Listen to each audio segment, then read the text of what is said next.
Hello, everybody, and welcome back to the Ben and Jamie Talk Football Podcast. But we replaced Ben today because he decided that playing FIFA was more important than talking about the final weekend of the Premier League. So I'm joined by my good friend Jamie, who is taking place of him. So it's still the Jamie and Jamie podcast. Jamie is a Leeds fan, so he's had just as good of a season as me, really, and has lots to celebrate. So we're going to talk about Leeds and the Championship challenges when you're coming into the Premier League a little bit later. We're also going to have a look at the Europa League final. Were they the worst two finalists ever? We'll see. We've also got our final predictions for the top five of the Premier League, and we're going to be taking a look at some of the signings that have happened and gone through this season. Jamie, I'm going to pass it straight over to you, as I love to do to Ben normally. What did you make of the Europa League final in 5 words or less? What a poor show. What an absolute... I don't care about your 5 words. No, that's the 5. That's 4. Showing. It was terrible, wasn't it? It was... I'm It glad was one Tottenham of the won. worst finals I've seen. Yeah, and I actually had a lot of hope for it. I thought, because they both had a poor season, they both have a lot to prove. But I think it went the other way of, both had a poor season because they both lack so much quality that they don't have anything to show for in these big games. Yeah, I mean, I had a bit of bias, obviously, being a Leeds fan. I didn't want Man United to win. But they were both so poor, have both been so poor this season that, you know, I'd have thought there's going to be no goals, it's going to go extra time, it's going to go penalties, and Man United are just going to scrape it like they always do. I mean, how did they even get into the Europe anyway from where they finished last season? They Yeah. won the FA Cup, Yep. and that got them there. And it was just, I thought, they are going to do it. They're going to win the FA Cup, get into Europe, or Europa League, and then they're going to go through the Europa League, win the Europa League, and get into the Champions League by finishing 16th. Yeah, it would have been an absolute joke. Thankfully, we got Spurs that one, and what a great season we've had. Newcastle win a cup. Yep, We've had Crystal Palace win a cup. loved We've that. had Spurs win a cup. Yep. And Liverpool in the Premier League. So, I mean, it was perfect, really. No, because, like, you say that. I mean, look, I think a lot of people might have said, oh, Arsenal winning it would have been just as nice. But it wasn't Man City, I think, is the silver line that everyone looks at. Because 5 in a row would have been ridiculous. But going back to the Europa League final, I mean, you said, like you said, you mentioned about United. They stepped it up in the FA Cup last year. As bad as they were through the season, they did step it up in that final against City and played quite well. And throughout points in this season, I'd watch United turn up for certain games. Specifically in my mind is the Liverpool 2-2 draw. You know, that Manchester United side. If that side, which was coached by Amorim, had been anywhere near the cup final on Wednesday, they would have walked through Tottenham. Because Tottenham weren't amazing. Defensively, they had some solid moments. Kuti and Van der Ven were both incredible at the back. I have to give him credit, and Danso as well when he came on. I thought was very solid. But if Man United had turned up with that same intent that they did against Liverpool, and even when they beat City earlier in the season, 2-1, I just think they would have walked it, and I thought that's why they would have won the final. But it turned out it was Tottenham, much to the joy of, I think, every fan outside of London. I would say probably enjoyed that one, didn't they? Yeah, I mean, you make a good point. I was going to say, I wonder if it was Liverpool or Man City to turn up in that final. Just for some reason, them being in the Europa League, if it was one of them two teams that they'd come up against, would you have seen a different Man United? Probably. Would a different team turn up? Because they, like you said, they always perform when they're coming up against better teams. Now, Spurs this season have been just as poor as them. Yeah. So, is it that they were playing a poor team, so they just played poorly? Yeah, maybe. I think so. I just think they couldn't get it up for it. Excuse the rude language, maybe, but it just felt like, man, you couldn't get it up for it. And as look, I actually think Tottenham could, and I think they actually did. They didn't perform great, don't get me wrong, but they were more up for it, especially on a defensive point of view. And they sort of said, when they went 1-0 up at half time, they said, look, we'll defend with our lives and we will win this game. And it was a very strong, I think, defensive performance. I mean, I know they didn't have much thrown at them, but whenever they did get something thrown at them, they came up with an answer, didn't they? And Tottenham, you could see it in, I think, not just in the players, but in the fans as well. It felt like that was Tottenham's final to win, and Man U were just the other team. You know, when an English side goes against any foreign side, it's their final to win, isn't it? It felt that way, you know. It was Tottenham's final, and they won it, which for me I was very happy about. Like you said, you being a Leeds fan, you were biased. Me being a Liverpool fan, I was biased. I will sit there and say I was the closest I've ever been probably to another team's fan on that day. I was a Spurs fan. In all essence, I was, because I celebrated when they scored and I celebrated when they won. I think it was a big game for Spurs specifically because, especially for Ange, because I know the fan base is so split. I mean, let's say split. It's probably about 95% of them want him to go. They want him sacked. Now, that does him winning the Europa League give him that extra bit to maybe, should we keep him for another season, see what we can do? Whereas we already knew with Amorim they were going to let him build the team because that's not his team. Yep. So regardless of what happened in the final, that was going to be his team. He was still going to be there next season. Whereas Ange was, if he lost that, he was 100% out the door. Yeah. Now, does that give him a bit more rope? I tell you what it does for me. Season, I think personally, what he's done is he's bought himself 3 months. I don't think he's bought himself much of a transfer window. If you look at Spurs' side on paper, regardless of injuries, if you just had to pick a position on the Premier League just by looking at the quality of Spurs' side and nothing else, the players that they have right now, where would you put them in the Premier League? 7th? 6th? Yeah, around that area? They're still a top 8 team, I'd say. Yeah, so with that in mind, I don't know if they'll back Ange fully.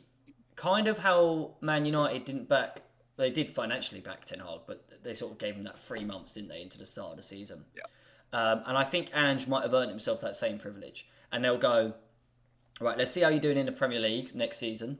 If it's the same form, you'll be gone. But if you start off strong in the Premier League and the Champions League, or average in the Champions League, decent in the Premier League, you know. If you're in around that 8th to 5th place, let's say, keep going. But if you're anywhere near the bottom half of the table, you'll be going, you know. And I don't think they'll give big financial backing in the transfer window for him because of that, which could harm him, because they might be thinking, well, we need to save these money for the next manager that comes in to get their players. Maybe they'll spend in January if it's a new manager. Or if he's doing well by January, splash some cash in January. Push on for the season, you know? So I wouldn't say it's going to be a big transfer window for Tottenham, but I definitely think Ange has earned himself that little bit of grace period, because it is a European final. At the end of the day, one objective that was probably set out to him at the start of the season was get in the Champions League, and he's achieved it. He may have done it in a very backwards way, and it's not been acceptable, but he has achieved his goal, I think, in my opinion. I think you're right. I mean, Europe at the beginning of the season, they just set out the targets. What do you want from the season? What do you want me to achieve this season? We want Europe. Anything else is a bonus. Mm-hmm.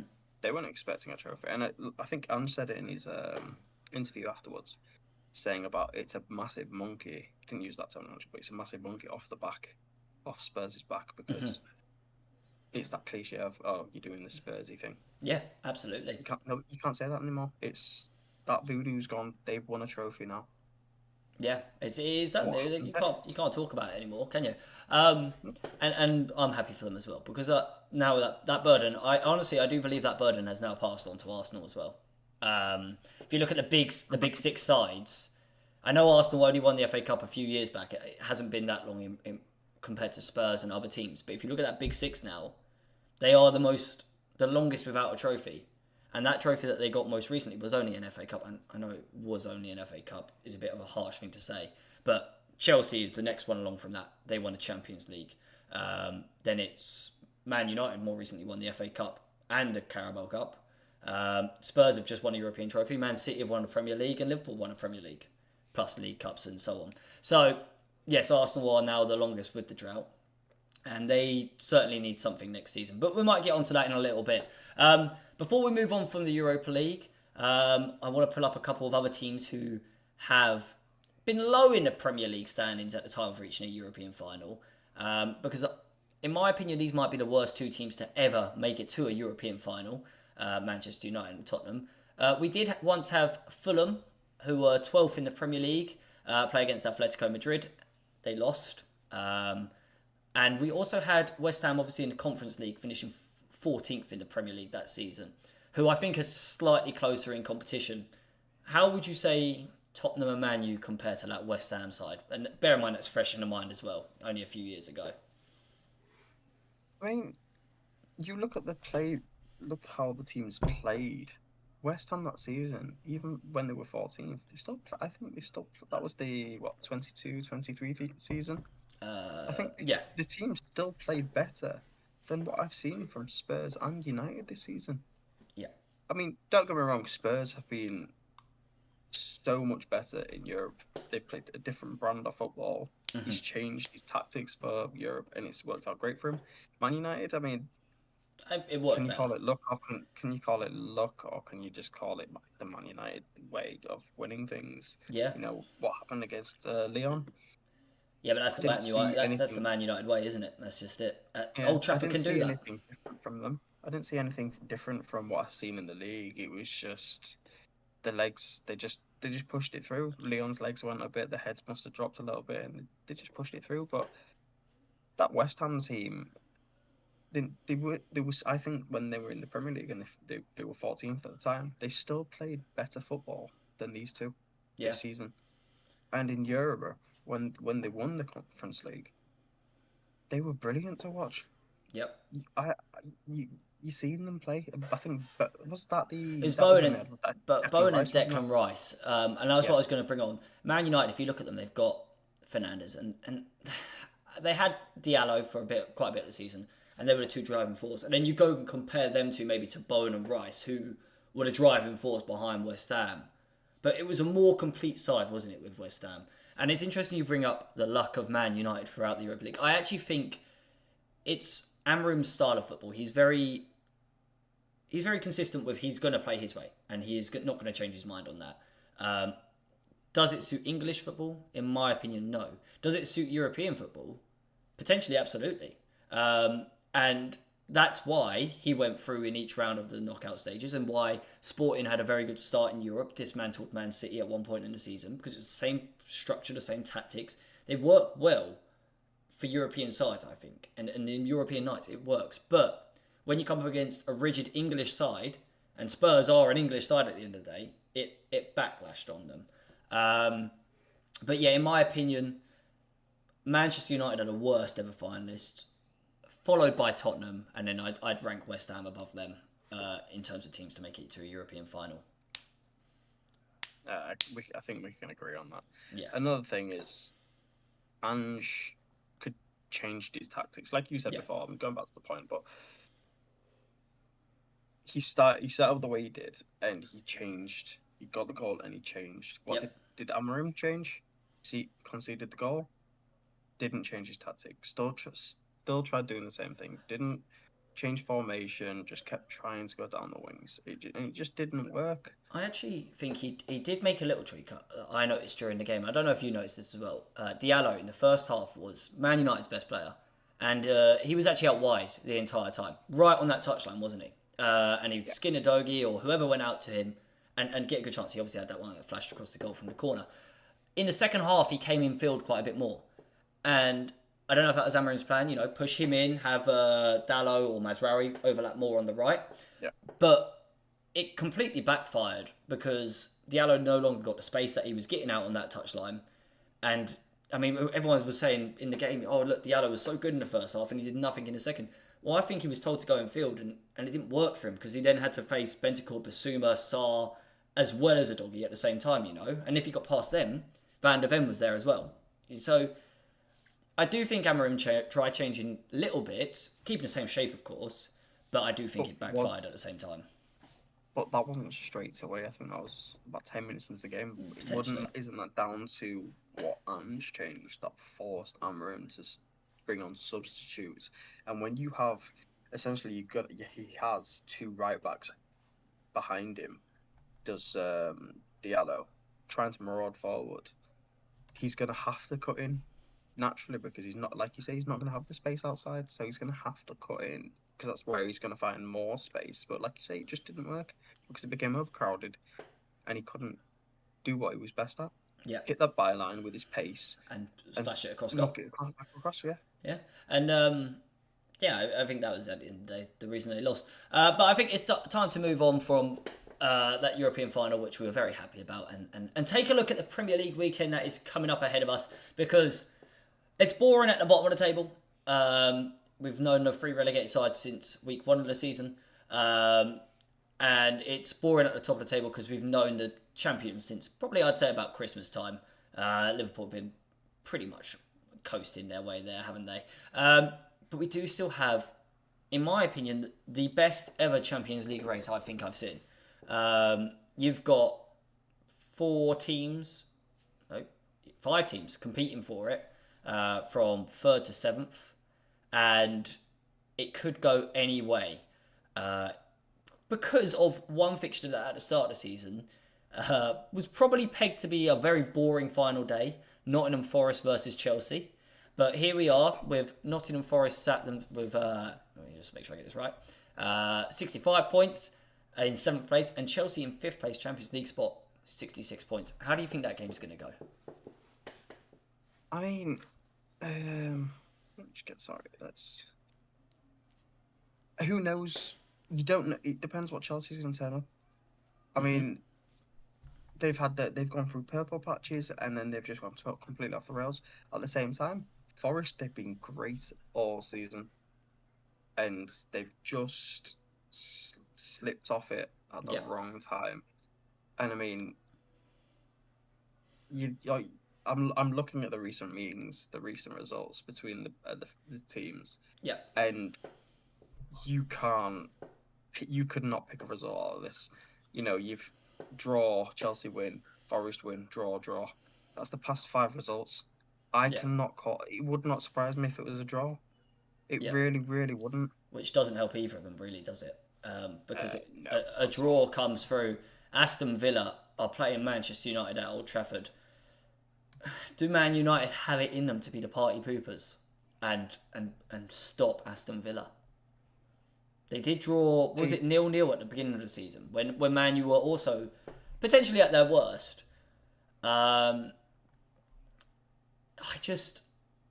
Is there a surprise on the cards? I'm going to call it an upset because we are talking about a team in 16th place versus someone challenging for Europe. Certainly got Europe, whether it'll be Champions League. Is there a chance that Manchester United can cause an upset? I think the only way we can answer that is once you see the lineups. Because if it's me, Amarim's either going to go full strength, put players out that he doesn't want, and he's essentially putting them up for sale. Mm-hmm. Go out there and get yourself a move. Or he can field players that he wants to work in his tactic, he wants to keep, and some kids. Yeah. Do you know what I mean? Which I personally, for a fan, I'd prefer him to play with the kids. Oh yeah. And play with the players. He's got to play to win. He has to play to win, in my opinion. I mean, look, there is a sour bite at Manchester United right now. They've got 1 point from their last 5. They lost the European final. And that's 5 games, by the way, so 1 point from the last 15. I don't know what the form goes past that, probably worse. They've just lost the European final. I don't think he'll get sacked. I don't see that happening. But he needs something to get the fans off his back. Because if they end this season losing a European final, 1 point from the last 18 available, that just gives nothing for Man United fans to go on, does it? No, I mean, thinking about it, you get an extra 3 million for every place you finish, higher up you finish as well. Mm-hmm. Depending on the results, they can finish an extra 2 positions higher. That's £6 million, which they need. Which they're gonna need because they're not gonna have European football money, and they're gonna miss out on X amount of home games in Europe as well, and all the money that comes with that. Mm-hmm. So it's a tricky one. On paper, I think, to be fair, even if he fields a strong team. I think Villa have it in them. Are they at home? No, they're. No, Is it's it at Old Old Trafford, isn't Trafford. it? This is what I mean. This is a big game for Man United. Away, I think they turn over and just accept their fate. But at home, I know it's not old. Look, I know Old Trafford isn't what it was 10 years ago, or 15 years ago even. Now, but it's still Old Trafford, and it's the final game of the season. I don't know what their record is at home on the last game of the season, but I can only guess that it's quite strong. Villa aren't in a bad run of form. They've Nope, won absolutely not. 4 of the past 5. They only lost to City. I mean, I know they played Spurs. They played Spurs. They beat them. Beat Bournemouth, Fulham, That's not easy though. Both Newcastle. games are hard games. Both games, Don't forget, Bournemouth don't and forget they absolutely battered Newcastle when yeah, Newcastle were in very good form as well, and they made them look amateur.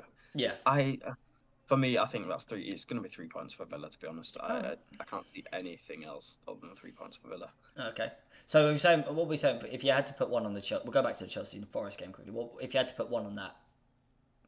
Gun to your head. If I had to pick what a result or Yeah. a Well, winner, just a result. Yeah. If you say draw's fine.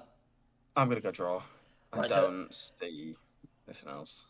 okay. So we've got Villa. I personally think Villa will slip up. I Yeah, think it'll be the shock. I think that will be the shock. There's definitely a shock result coming right this weekend, and I do think it could be Villa, because everyone would write off Man United, and there's a chance there is another shock result that could come out. Newcastle versus Everton. I know it's at St James's Park. Everton under David Moyes though, don't be fooled by their Premier League table position. They've won their last 2 games against Fulham and Southampton, but still. Yeah, Southampton doesn't really count. But don't be fooled by this Everton side, because as much as it pains me to say it, David Moyes is as much it dropped off recently. He definitely fresh breath of air, isn't it? He's come back and they're not an easy target anymore. it is great to watch them with Moyes because under Dyche it got really stale. Oh, it's terrible. There was no creativeness. They were still defensively good, but that was the Dyche way. Yeah, Under Moyes, they're still defensively good, but there's attacking threat about them. They go for wins. They don't just go for the point, but they go for the win. So it's great to see. I mean, personally for me, is Isaac back this game? he's a maybe, isn't he? I think.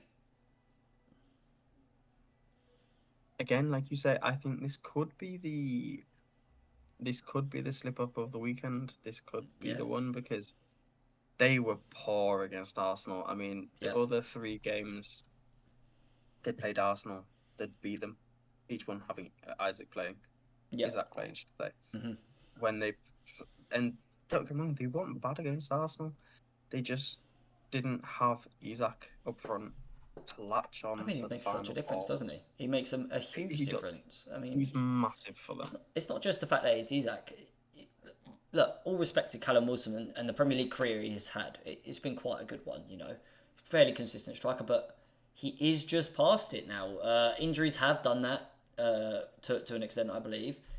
He's probably going to go for on a free this transfer window. I don't think they'll keep him on, and they are going to be looking for a new striker to deputise Isaac. If it's Callum Wilson up front against not Michael Keane, Tarkowski and what's his name, Branthwaite, I don't see a goal there. Could Anthony Gordon get one from the left? Absolutely. Could Harvey Barnes get one? Yes.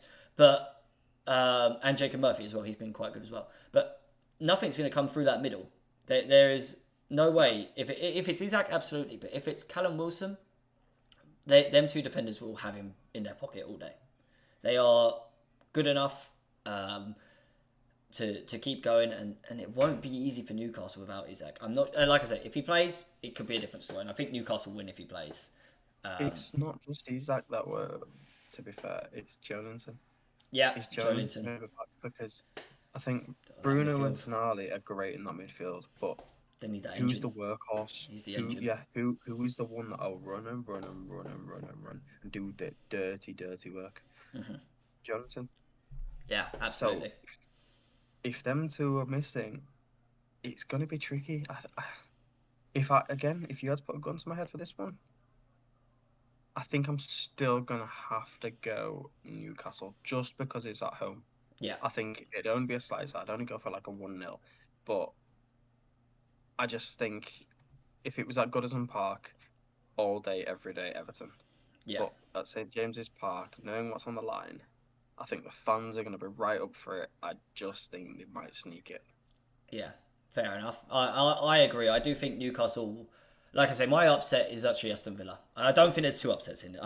If two teams in this out of the five in this Champions League race somehow manage to mess it up, then that is incredible. But yeah, I personally think Aston Villa will be the ones to drop points, and Newcastle, I think, look, it's either going to go cagey or Isaac's going to be there, and they'll trample it 3 or 4. Honestly, like if Isaac's there, I think your prediction changes, doesn't it, to a Newcastle riot almost. But without Isaac, it's going to be very very cagey. The last team, the most boring one really to talk about is Manchester City. However, we talk about slip ups. Going away to Fulham, Craven Cottage on the final day of the Premier League season. I mean, but the one benefit Manchester City have, in my opinion, is a superior goal difference to Nottingham Forest if they do win, um, and the 3 point lead. That is the one big thing that is in Manchester City's hands. Obviously, that doesn't account for Aston Villa. If Forest and Villa win, no, if Chelsea and Villa win, sorry, and Newcastle, Man City need a win, or at least a point. No, yeah, they need a point. Um, Yeah, they can settle for a draw. yeah, Don't forget, are Fulham not fighting for Europe as well? Does Um, nine get it, or is no, it it's up eighth eight? now, isn't it? It's eighth because if Chelsea win, it's eighth. It stretches to. Um, So it's so between it's between no Brighton and one. Brentford. No, it's Brighton and Well, Brentford. yeah, Because but if Brighton, no, because there's a goal difference wise. yep, you're absolutely right. And Brentford play Wolves and Brentford have better.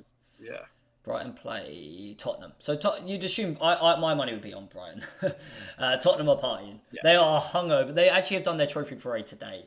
I'm pretty Yeah, sure. I see, So I did see it. they did not hold off. They went straight for it, and them players are going to be hanging because I don't think Hanging they out, they that's they've right. not come down from Bilbao. And No look, way. Tottenham Hotspur Stadium will be a party central on that day, as they deserve it to be. But they're not going to be coming up with anything hard. And if Brighton But want to win, they can win.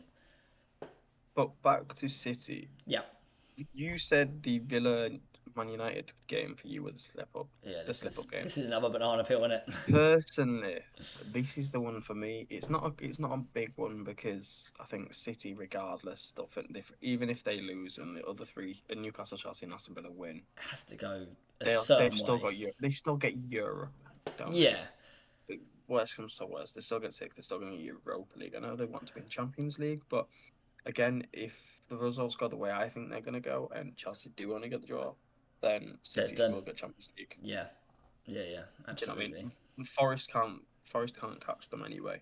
Yeah, With that goal, there's not going to be a 13 goal swing. Watch me yeah. get a 13 goal swing now, and it's just like what?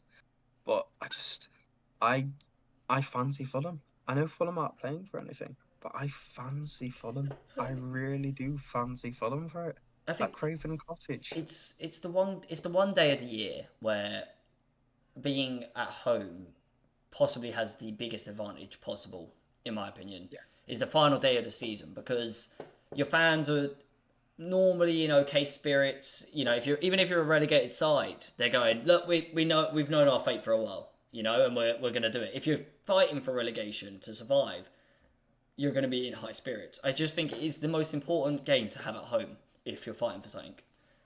Yeah. If you're not I fighting mean, for something still, you've got your fans behind you cheering along your season that's done alright. yeah. And again, they can finish as high as they can only finish as high as ninth. But They won it I though. just think don't forget City played midweek. Yeah, They had midweek games. they They look had good less though. rest. They look good. Fulham have had a whole week off. They did look good, but I just think Haaland's not got his shooting boots on since he come back from injury. Mamouche. Oh, well, that goal, bloody hell! He's the Where was class. that? Where was that in the FA Cup final? That's all you have to Yeah, sit and think, isn't it? but Um, like I don't know. I just think I fancy Fulham. For I, me, I I'm going I Fulham. I fancy a draw on that one.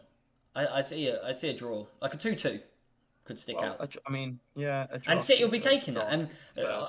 Yeah. if Fulham come away with a draw and City come away with a draw, Brentford, who did I say they were playing Wolves? I could see Wolves winning that. Brentford going away to Wolves. Fulham would go up one place in the table. Man City would secure Champions League football. And, I personally see that one going as a draw. So, for me, just on what I've said, my top five is Liverpool, of course, Arsenal, of course, Man City, Newcastle, and Chelsea. So exactly as it is right That's now. okay. Exactly as it is right now. Chelsea drawing with Forest, Villa losing, not able to capitalise against Man United. I know that's the crazy one. Newcastle would actually finish above City in that situation because they win and So City yeah, draw. it depends on goal difference. Yeah, it would depend They'd on. need a four. I They'd need actually a did four. say four. I did say 4-0, 3-4-0. So, I mean, what would mine be? Mine would be Liverpool, Arsenal, in fact, four Newcastle, Villa, nils would do it. Yeah. City.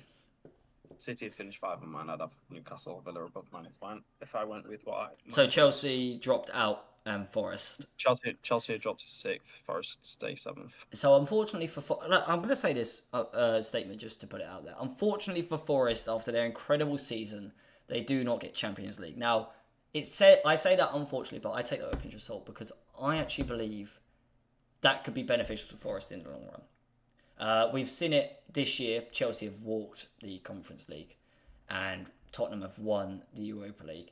Now, Forest, in my opinion, are a team very well built for knockout competitions. They love that counter attack, circling the pressure, hit on the counter.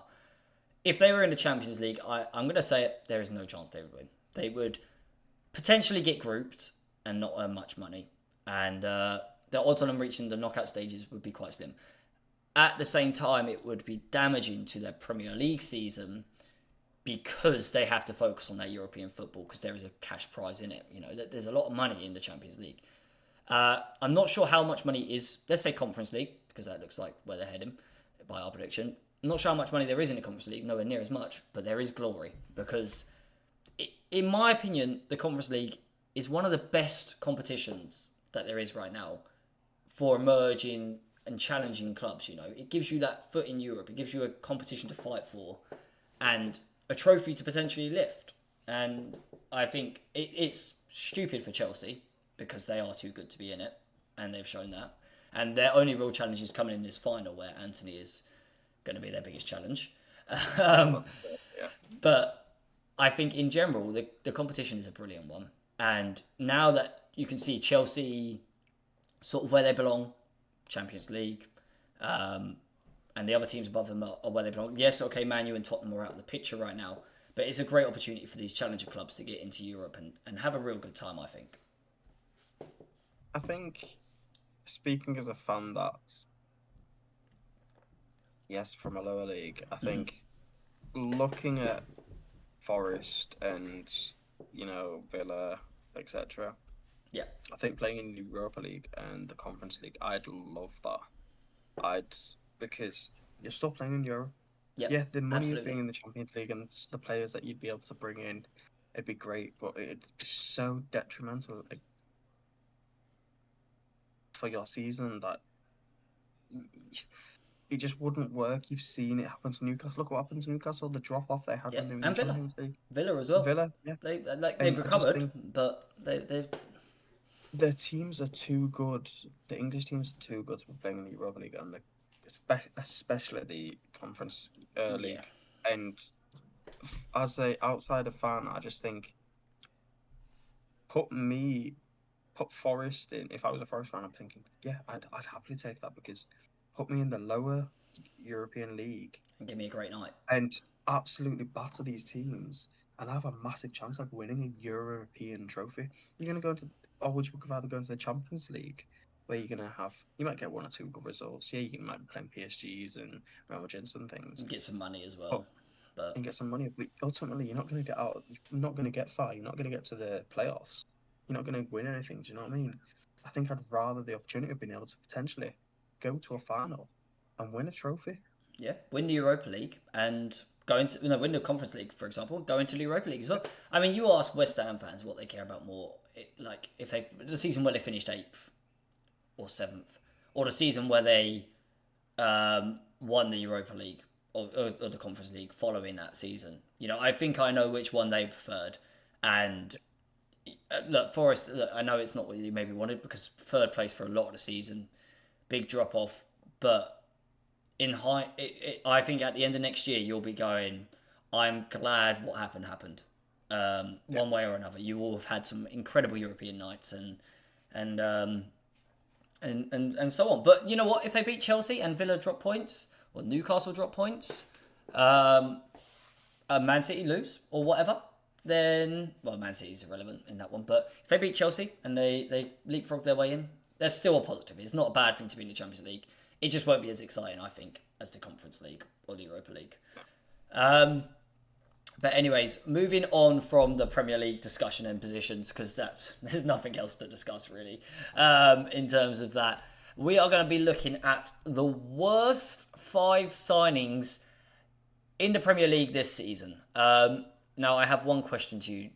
Well, no, I don't even have a question. I'm putting him in no matter what. I was going to ask you if loan players counts and loan signings, and in my opinion, they do, because it's cost a sugar ton of money, and you can probably tell who I'm talking about from just that statement.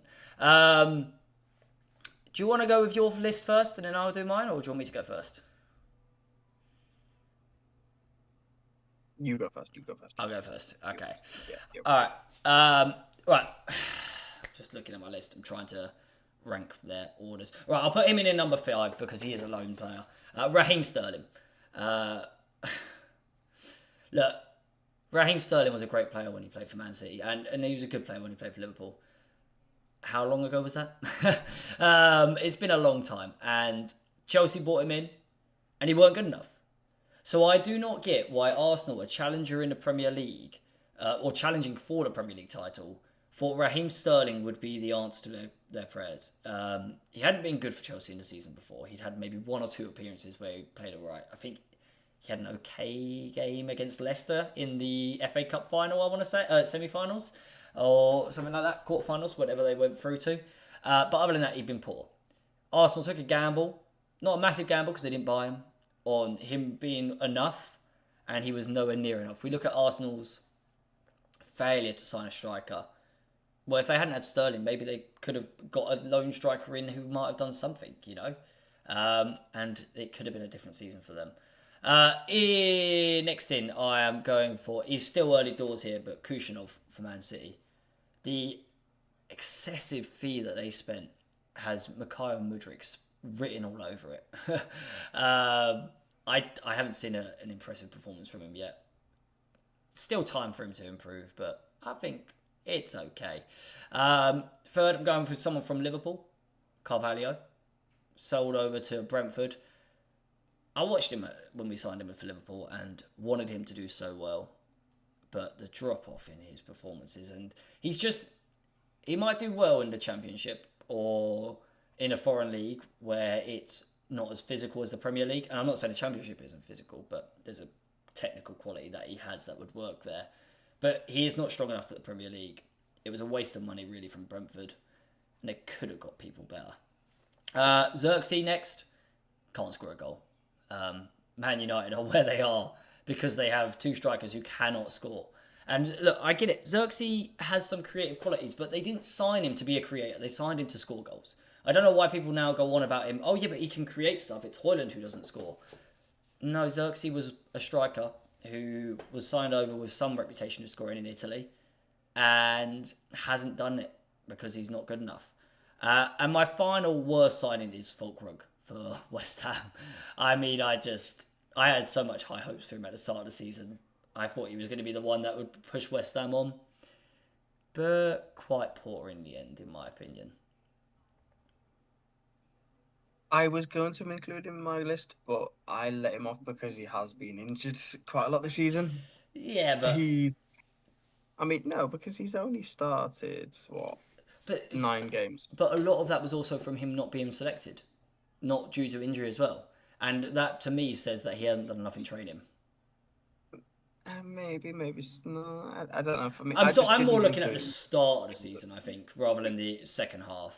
Oh yeah, The totally start agree with you. the start of the season, he was meant to be the one that would push West Ham on at the start, and he just didn't. Especially after the Euros and all the talk about him, and also he's a 30-year-old striker when they bought him, who cost a fair bit of money, and Yeah, and we're still, I think for the last 3 or 4 seasons, I think we've gone West Ham are good.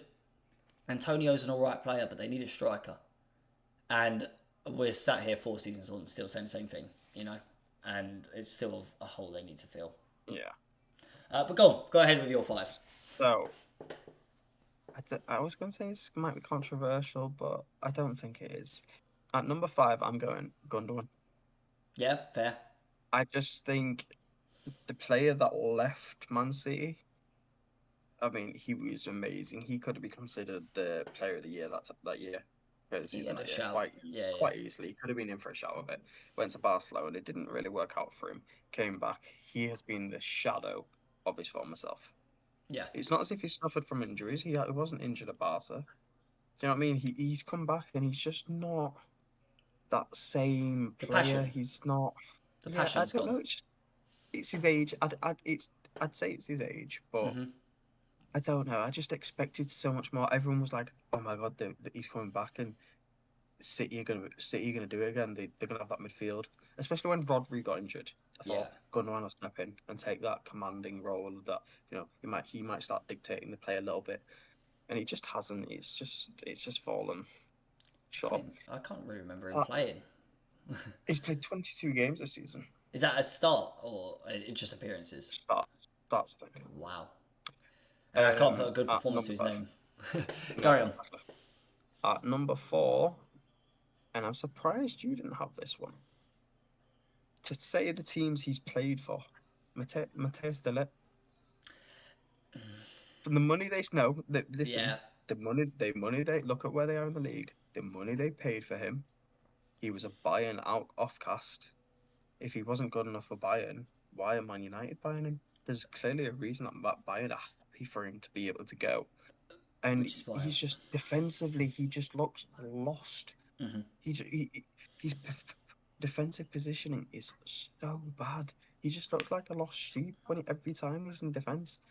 People run at him and he doesn't know which way to turn. Yeah.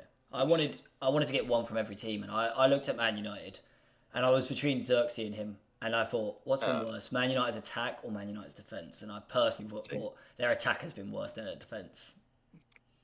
see, now you make me feel biased. Go on, keep going. So at number 3 for me, it has to be Ben Brereton Diaz. Hmm. He has not scored a single goal this season. As a striker, to come in and pin your hopes on a striker that is going to keep you up in the Premier League, he has been abysmal. Do you not think he was signed as a He's championship striker, as in to help him next season? no. No, he was there. Has it, They had they, no they've chance of signed staying up. they've signed him. He didn't score a goal, and then they've sent him off. Didn't they ship him off to the Championship? I They have no loaned him out to idea. the Championship. I'm pretty sure he got loaned to Sheffield United. Yeah, so then he comes back and keeps him in the championship, keeps No, him back up next year. no. If you're coming up to the Premier League, you're buying Premier League caliber players that you think that's going to do it for you, All and right, is going to keep. And he just didn't. For me, it's just poor. It's for a promoted team is poor business that yeah, personally. At number 2, I have just like you, Xerxes. Xerxes. Yeah, hmm. I don't need to say much more because you've already covered all the bases on it. He is in number 9. Yeah, Well, that's what they signed him as. yeah, But absolutely. Man United fans will now say he's a number 10. And He we know isn't. that doesn't work. He's not. Yeah. And so this is the big one, the number 1. And I don't know why you didn't go for this one. Go. João Felix. I let it off because he went out on loan. No, no, no. That's Chelsea, the only Chelsea, reason. Chelsea, Chelsea signed him on loan a couple of seasons ago. It didn't work then. Yeah, He yeah, wasn't good enough then. Yeah. yeah. He went back to Atletico Madrid. No, sorry. Yeah, back to Atletico Madrid. What did he do there? Nothing. He then Chelsea thought, oh yeah, he's done nothing. Let's sign him permanently. Hmm. Sign him permanently. What did he do? Nothing. Couldn't. Didn't get game time. And so what have they done? Loaned him out. Yeah. Like, how much money do you want to spend on a lad? Like, he doesn't give anything. He looks like he's frustrating to watch because when he gets on the ball, he looks like he's going to do something. Like he's just going to explode Yeah. and he's going Absolutely. to just make something happen. But he doesn't. For me, he's too weak. He gets pushed off ball too easy.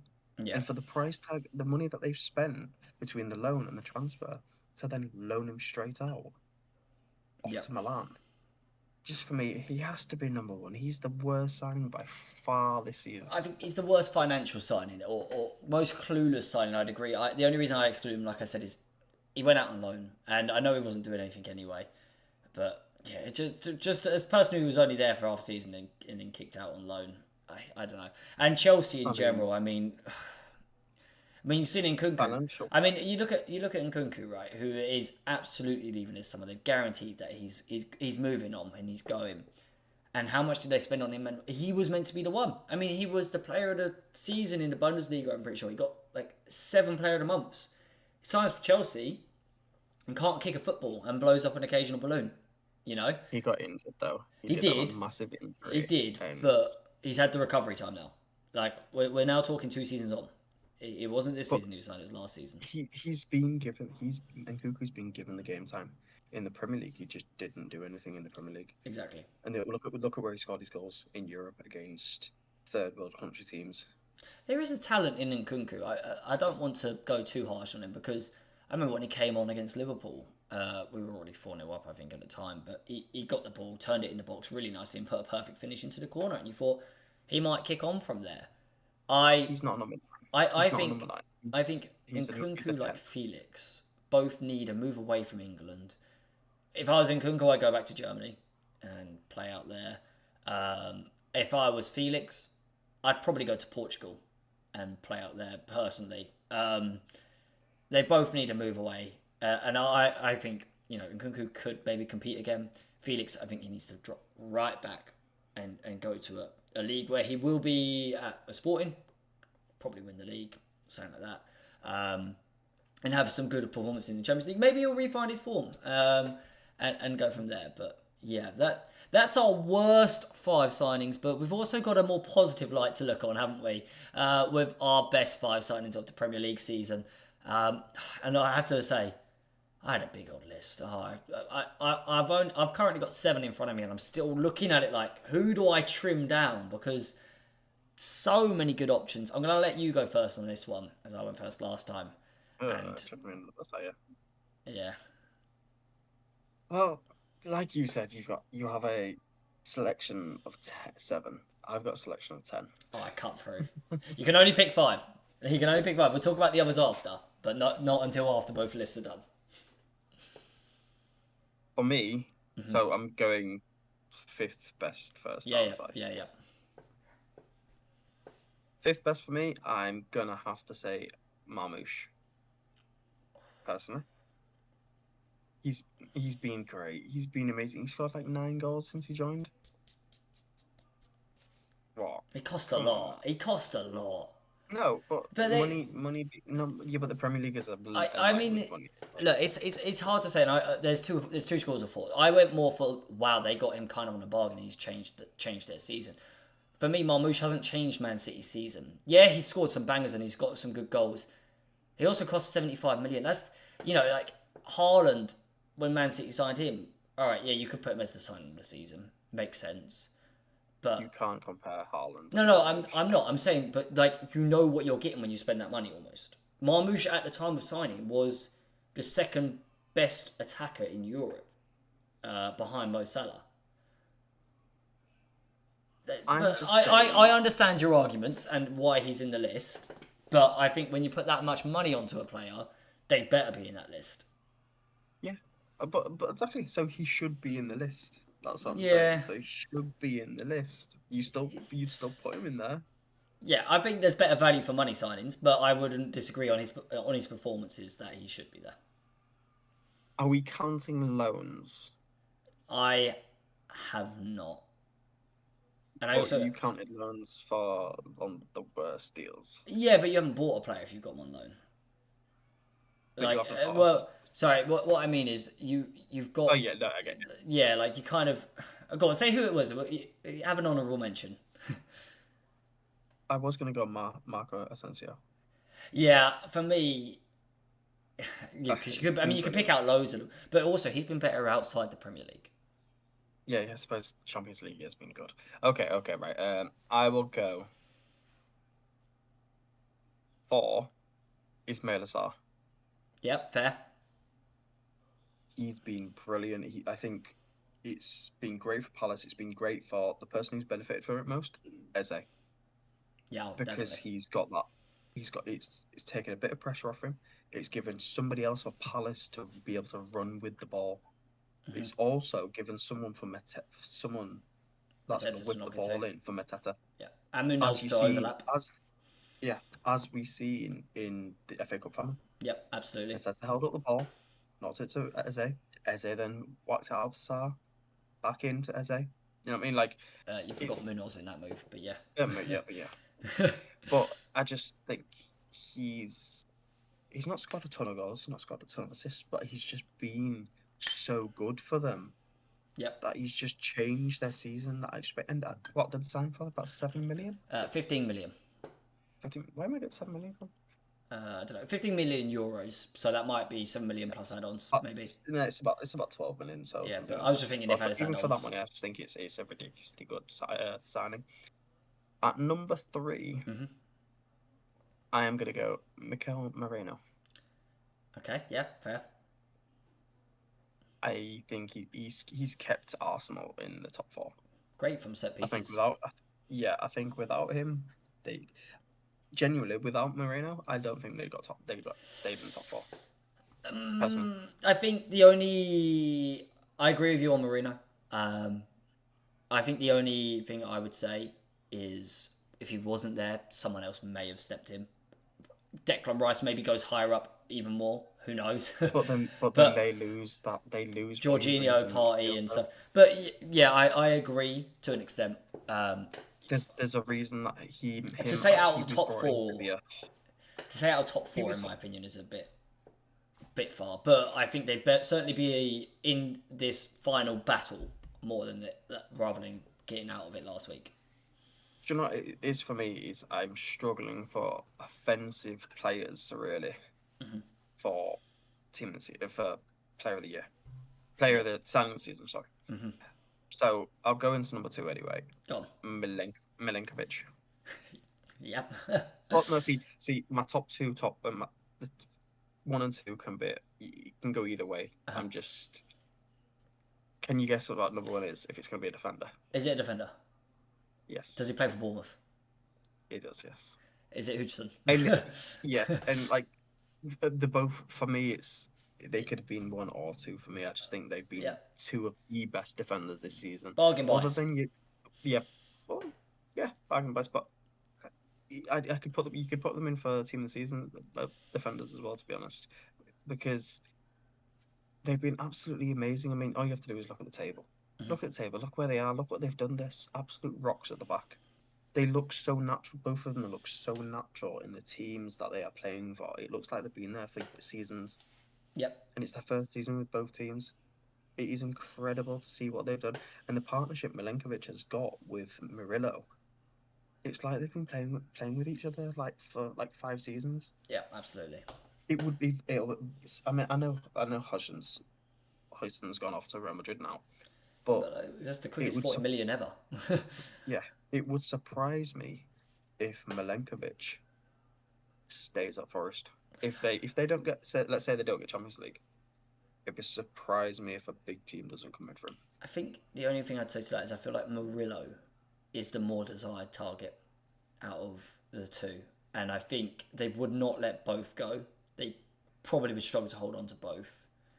And I would say Murillo is probably going to get targeted more than Milenkovic as a transfer signing, just because he's done it for a couple more years and so on. Yeah, But completely agree with you. I'll take my top five. Right, I've got fifth. I'm going to take some out who I was going to say because you've said them, and I want to try just add some more names into it. But fifth, I'm going to have to go Marino.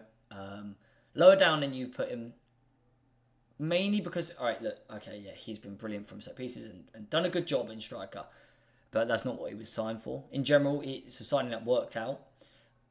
Would he have been as effective or had such a role if Havertz hadn't got injured? Probably not, because he would have been a bit deeper. But still, a very good signing that has worked out for them. It's interesting they're getting Zubimendi. Will he still play as much next season, Marino? Probably not. If you consider Zubimendi, Rice, Odegaard, and you'd imagine they're going to get a striker. But I'll put him in at fifth. Next up, I would have included Sarr in this list, but because you said him, I'm going to take him out. I'm going to go for a different Palace player, Lacroix at the back. Very similar to what you said with Milenkovic and Hudson, because he's just been so good at the Palace back line. And him, Gehi, absolute partnership, brilliant, and can't fault it. Next up, just to include another new name to the list, I'm going to go with Elliot Anderson. Came for big money over to Nottingham Forest. He was very picked out by the Newcastle fans, I think, last year when he played for them as this under shining star that was there. And they obviously sold him because of financial fair play reasons. And Forest have 100% benefited from him. He's been that engine in the midfield with Gibbs White a bit ahead of him, and had a really good season. And then I would love to put some different names in, but again, I'm going to go with Milenkovic and Hudson, just as you did for 1 and 2, because they have been the best 2 signings of the season, in my opinion. Value for money as well. I did my list more on value. I think they've just been both absolutely brilliant. Just to name off my honourable mention, who you haven't named, Lewis Hall. I think he had a very good start to the season until he got injured. I didn't include him because he was on loan there last season. It was Kind of get it was it. permanent. Honestly, it was like But otherwise he was. am I right in saying he didn't really break in last season though? He was there on loan, but it was much more Dan Burning left back, Botman, Shah, and this season he broke through, didn't he? Yeah. If you were gonna say breakthrough season, 100%, Yeah. it would be up there for me. But if it was breakthrough season, but signing of the season, it was for me. It was just like he wasn't loan last season. It's like Raya, isn't it? Obligation to buy. It was like it's just like David Raya, but David Raya actually played every game last season, whereas this time round. Here's one that I want to throw in.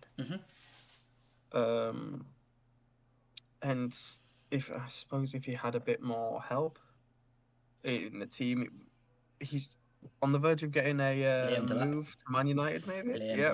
Yeah, I think good signing, definitely. I think he is a player that I think if he does go to United, it's great for him because it's going to be a lot of pressure on his back, but he seems like the type of player that doesn't care. I mean, he's grown up at Man City. He looks like he doesn't care. Pressure's not going to affect him. Yeah. So I think it was a very good signing from Ipswich. Like how I was saying with Diaz, Southampton went for Brereton Diaz for him to try and keep him up, but Ipswich went for Delap. And if Ipswich had a bit more about them and they'd have spent a bit more money in certain better places, they could have stayed up with Delap quite easily.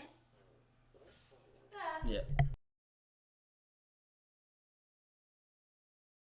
Yeah, I completely agree. And yeah, I think it's almost like that fire they had at the start of the season went out, didn't it? And if they managed to keep that fire, maybe it would have benefited him more. He would have got some more goals and gone from there. But moving on, we've talked about our best signings, our worst signings, and now we're going to talk about some free signings. We're going to list off our final of the fives. Our 5, one's to cop. The free agents that are going onto the market, contract expiries, not including those who have already signed, aka Trent Alexander-Arnold to Real Madrid. I was about to say. Because that would just be silly. I'll head my list off. To be honest, I think I'm just going to name them and not do much talking about them, and then you can name yours and then we'll discuss. I think we might be quite similar here. So, from 5th to 1st, Dominic Calvert-Lewin, Thomas Partey, Kyle Walker-Peters, Tyreek Mitchell, Kevin De Bruyne. Yeah. I mean, I'm just looking at my list now, and I've got a couple of others that I think, Go on. yeah, maybe. But I mean, you've got the likes of Semedo, Nelson Semedo, I should say, and Yep. he's not bad. He's a competent right back, but I he's look not at as good age. as your Kyle Walker Yeah, Peters. and I look at age as I mean, well, and he's got what 3 extra yeah, years older than him. You might get a yeah. season or two out of him, but I mean, there's an abundance of right backs. You've got there's a Tyler lot, isn't Adams. there? You've got Kenny Tete. I Yeah, mean, I would. I know we're gonna move on to it later, but I, as a Leeds fan, we need a left back. Junior Firpo not Premier is League quality. not even Premier League yet. I would quite happily take Tyreek Mitchell. Yeah, Quite happily, 100% take. But I'd also take Walker Peters. yeah, Quite happily, I'd have them as my wing backs. Quite happily. yeah. But yeah, you can't. There's not much difference. I mean, you've got the likes of Lindelof. Who's going to stand Lindelof now? Do you know what I mean? Callum Wilson, I think he drops back down to the Championship. Personally, I could probably see him go back to Coventry. I think that'd be a decent Yeah, signing for him. He could turn out I Wrexham with I Jamie think Vardy. I think it. I feel like his ego won't let him drop to the Championship. I'm not saying he's an egotistical player, but I've just got this feeling of let's look. A year and a bit ago, he was talking about World Cup and Euros and wanting to be part of that squad.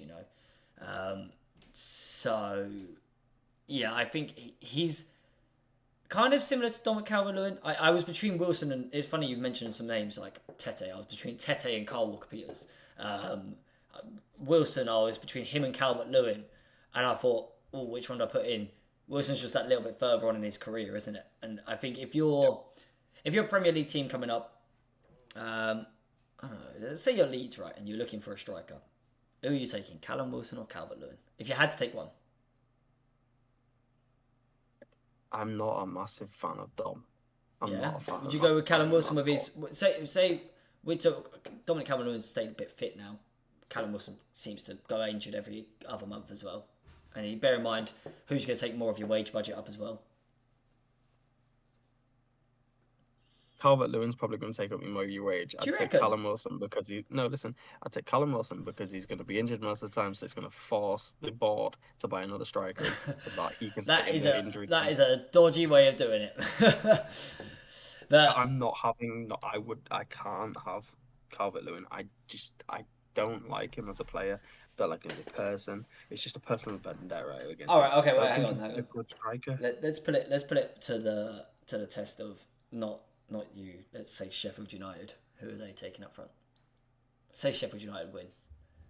Rosen Diaz right now.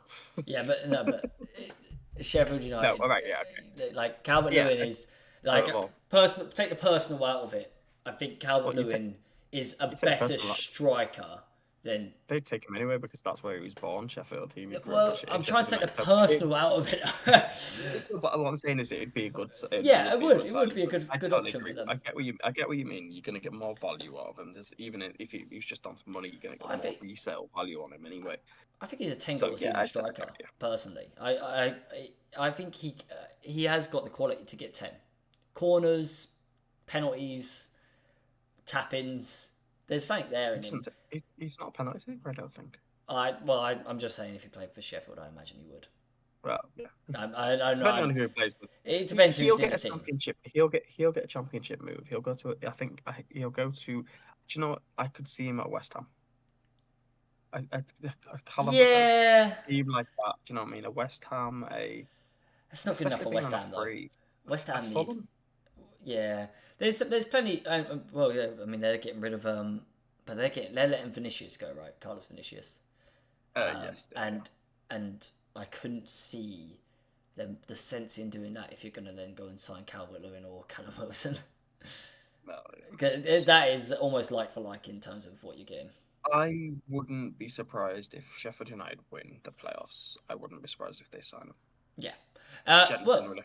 speaking of the playoffs, and let's say Sheffield United come up, one last thing which we would kick ourselves if we didn't do well, having a newly promoted host on the scene today. Of course, as I mentioned earlier, Jamie is a Leeds United fan. And we've had now 2 seasons in a row where the teams that have come up have gone down. In fact, the last time a team was relegated that didn't just come up was Leeds United, I believe. It was that season, was it not? That you went down. The The season where yeah, Everton dodged their way through with some yeah. questionable things. But yes, my question to you, and I hope it's met with a yes. Firstly, is can one or more of the promoted teams break that sort of rhythm that's going on and stay up in the Premier League? They can, but I don't think they will. Bias alone, I think just because I know what's going on with the club and who we're owned by and things like that and the structure and how we play, obviously I'm going to say I think we'll stay up. Mm-hmm. I think we will. I think with the money we've got to spend, we will. Um, it just depends on Sheffield United's owners still wanting to try. I'm pretty sure he's still wanting to get rid of them and sell them, but nobody wants to buy the club. Don't blame him. It it's a tough one because the gulf between the Premier League and the Championship now is ridiculous, and PSR doesn't help it. No, Help not at all. the promoted teams because the deficit of what we're allowed to spend compared to the Premier League teams the first season you promoted is ridiculous. Um, I just think I've openly said to many people that if I'm one of the promoted teams, well, I am one of the promoted teams, but I'd quite happily let my board spend as much as they want, take the -2 point deduction that Forest got for overspending, because what's going to make you more? You're gonna if you spend over your allotted amount, or you stay within the amount you're allowed to spend, is that and don't get the -2 points. I think Yep, spending another 150 million is going to get you more than 2 two points. points. Yeah, absolutely. So you're saying basically the only way for a championship side to stay up is to cheat, and Yes. I absolutely agree. And let's just say them charges come in the next season because they might. By the time things get moving into motion, all right, you get a 5 point deduction the following season. But because you've stayed up in the Premier League, you've got X amount more money and X amount of Premier League experience from the first season. You could bounce and keep going, which is effectively kind of what Forest have done to an incredible standard. Let's not lie, because I mean to bounce and then be in a European spot is truly brilliant, and it does take investment from the owners as well. They were lucky that they didn't go down that one season, and they gambled everything on it. And I think if they if that gamble hadn't paid off, you'd probably be looking at them in League One by now. But it did pay off, and now we're looking at them in Europe. So my question to you is, say Leeds or Burnley, or I actually think Leeds are the most likely to do it, mainly because of Premier League history. There is something in that, you know. Say Leeds are the team to stay up. Who's going down? With Burnley and Sheffield or Sunderland. See, personally, I really do think Burnley could stay up as well if because defensively they're great. I If mean, they you just keep have to them. look at the clean sheets that they've Got to keep their kept. players though. Well, yeah, but who's looking for a keeper? Chelsea, Newcastle. That's a good point, actually. Yeah, That's a two very big good point. teams challenge and Aston Villa because Martinez is on his way out. It's a very good point. I That's think three I Premiership sides that are going to come for Trafford. just going off the topic though. Yeah, Trafford, I could see it. Newcastle, to be honest, I I think said I could it see him at is bad. Chelsea. I think he'd be a great signing for Chelsea personally, He would. I think. Yeah, they do need a keeper. and But and I mean, London. But yeah, I'm trying. If I think about it, I think if I'm doing bias things, so Leeds are going to stay up, and yeah. Burnley is something going down. Well, one stays up, right? That's all that matters. One team stays up. Let's just say that hypothetically, any team doesn't matter who is the team that's going down. So you're going to have 17th, 16th, 18th place, sorry, in the Premier League. Leeds have, let's say hypothetically, Leeds have stayed up on the last day of the season because I think if a team is going down, it would come right to the end. Leeds have just won their final game to guarantee that they are staying in the Premier League. Who is the team that they have toppled? Do you know who I'm going to go for? And it's because they've just sold their best player to Man United, and they're Owners are always on about not spending money, and they don't have money to spend. I'm gonna go for Wolves. Mm-hmm. I think they got pretty lucky this season. Again, I mean, a couple of the teams down there got pretty lucky with how bad the bottom three were. I just think Wolves have now sold their best player, their shining light in Cunha, and I just think that they're in trouble. I can genuinely see them go back down to the Championship. Yeah. But I think that they if they did, I'm pretty sure they'd bounce back up. But I say Yeah, I it's one think of the toughest they leagues in the would, world. but I think they've been Premier League quality for long enough to bounce straight back up. You know, it's like you say, that gap is so big that often when a Premier League side that has stayed up for a while goes down, they bounce back. And Leicester were the ones who did that, but the second hit this time it's been worse. It hasn't helped them. Obviously, players like Vardy age him whilst down there and stuff like that, who might have helped keep him up. Um, what about? So you say Wolves? They're losing Cunha. They could lose a couple of other players. Nori could go. And realistically, the only way a team, in my opinion, goes down is if they sell and don't buy to replace effectively. Now, the one other team, in my opinion, who kind of rely on one player is, and I'm not. By the way, I'm not going to say Man U or Tottenham because I just think there is almost a level of too big to fail. There just is. I mean, so going aside from that, if West Ham were to lose someone like Jared Bowen, now I'm not saying that he would go. If they lost Jared Bowen, they probably would only get 40 million, would you say? Potentially? If they were to get relegated. Not if. Say this summer, someone comes in and buys Jared Bowen, Aston Villa, come and buy Jared Bowen, 40 million. Not saying that would ever No, happen. I Do think you you're reckon having they're to still look good at about. enough? I think you're looking at about 60 million to be honest. Alright, That you'd even get still, for him. But 60 million. If they lost well, Jared Bowen, how many points and how far down could West Ham fall? they've proved that they'll reinvest the money. If they get the money coming, they reinvest it. Will But they it's do it just down effectively? to where didn't do it with Fulcrook, did they? No, they didn't do it with the Rice money, really. And you know, players like Paqueta and everything have dropped off a cliff this season. But we've seen that before. We've seen that with many teams before. That when they have a big seller and they go and spend the cash to replace them, they don't replace it right. Spurs did it with Bale. Yeah, They sold Bale and look at the crop of crap that they brought in, we done it and with it didn't work. Suarez. You did it with Suarez. You But did it then with we Coutinho. learned from that. No, we learned from that. Coutinho, we bought in Allison, Van Dijk, Oh yes, it was Suarez. Fabinho. Yeah, It was the it Suarez was one. Suarez. Yeah, Do you know we what I mean? smart recruited the next time.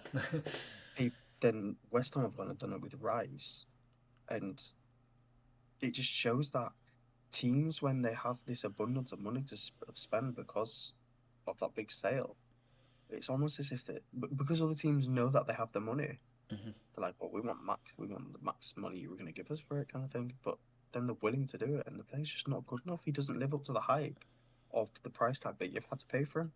Absolutely. So I can understand why you say West Ham. I just think they have more than enough.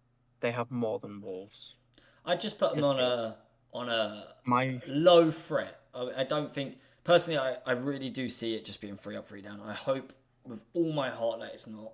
what But about a rogue shout? What would your rogue shout be? Now mine, I want to get mine in there before you. hang on, mine begins And with B. that could be three. Yeah, that's why I just said that just before you said anything. Whoa. See, mine is, and it's quite rogue because you look at the position that they're going to potentially finish in. They've pretty much guaranteed Europe. But with Europe, as you know, comes hard times. I'm going to go Forest. That's my rogue. That's my rogue Yeah, shout. That's just my rogue I one. I don't hate We've it. seen it happen. We've I seen it happen predicted. with West Ham. Depends how much they get picked apart, right, and how much they reinvest. I think the only thing, that goes in Forest's favour, maybe more than West Ham had, is West Ham were almost carried by superstar Declan Rice, who they lost and didn't recruit well. Forest a much more a team, and also I think the owner of Forest has shown that he will put the money in to build. But his antics are also the reason why it could work against them because the way he acts, it wouldn't surprise me if a couple of bad results and bam, Nuno's gone. Yeah, there is. Doesn't guarantee that who you're gonna bring in next, he's gonna be any better. I just think it'll be. You've seen it with West Ham. They had a really poor season when they were in Europe, didn't they? And the only Yeah, reason they carried on in Europe was because they won. I just think I'm not saying they will. I don't think they will. Like I say, it's just my it's a road. If I right. have to look at the table, It's it's a my your road one. 500 to one's odds. Which one you putting a quid Yes, on? it's my one. Like if it does happen next season, it'll be. I Yeah, told you so. mine Because would be again. wait, can I guess yours? If you give me I'm maybe. honestly, yeah. I'm going between the three of them. I still don't even know which one. But go on, put your guess out. I think you're gonna go Brentford because there's no way it's Brighton. I think Brighton are a Premier League team now. The way they work, the way they operate, they're a Premier League team. I think you'd go Brentford because I I don't think Bournemouth you'd I go was Bournemouth either. I'm between Brentford and Bournemouth, and I keep flipping and tossing them.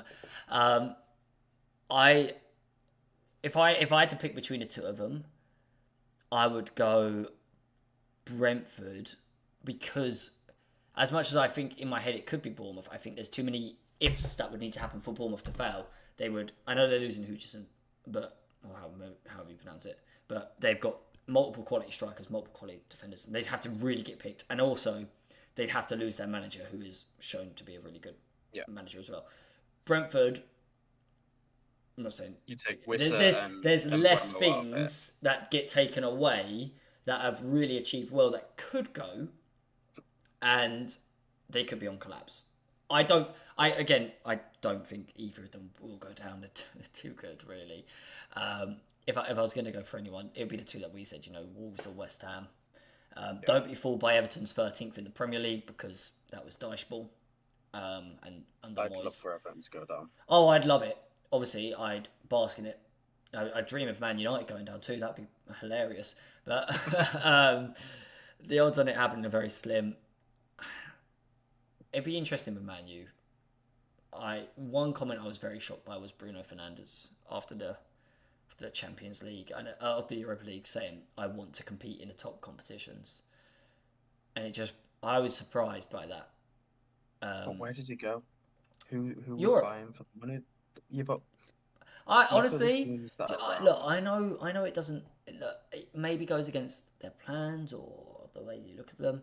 I could really see him in a Barcelona shirt. I really could.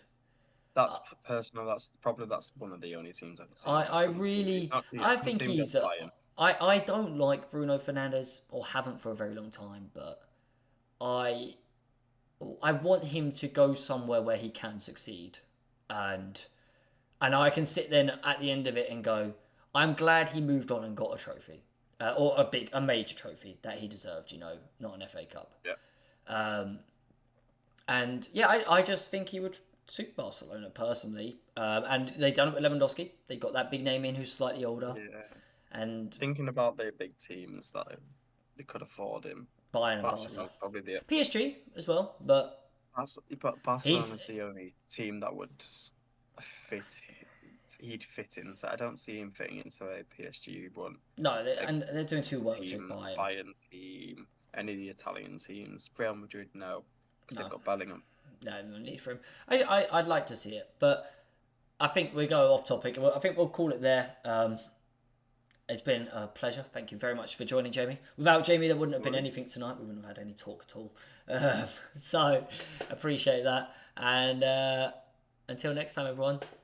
Peace!